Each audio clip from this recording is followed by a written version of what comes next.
1995 until 2000, when he became vice president, Dick Cheney was the CEO of Halliburton. One of the first things he did when he became vice president was to form what was known as the Energy Task Force. They met up to 40 times with industry leaders. They only met once with members from environmental groups.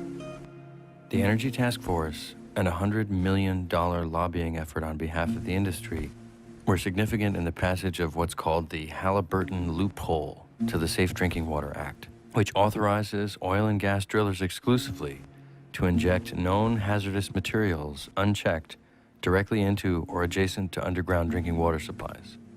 It passed as a part of the 2005 energy bill pushed through Congress by Dick Cheney.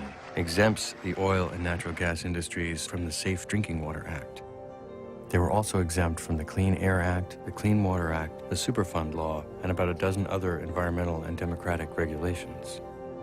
And when the 2005 energy bill cleared away all the restrictions, companies like Encana, Williams, Cabot Oil and Gas, and Chesapeake began to use the new Halliburton technology, and they began the largest and most extensive domestic gas drilling campaign in history, now occupying 34 states.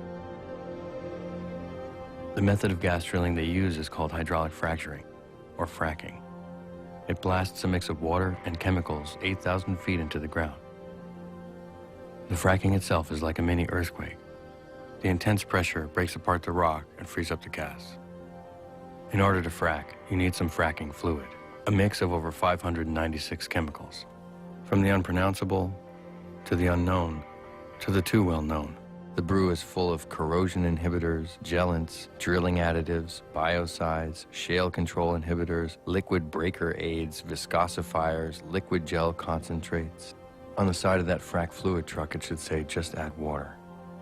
Each time they drill a well, they need between 1 and 7 million gallons of water.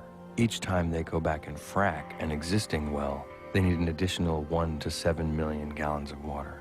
They can frack a well up to 18 times in its life. They started out west, New Mexico, Colorado, Texas, Wyoming, Oklahoma, and in the south, Arkansas, Louisiana, Alabama.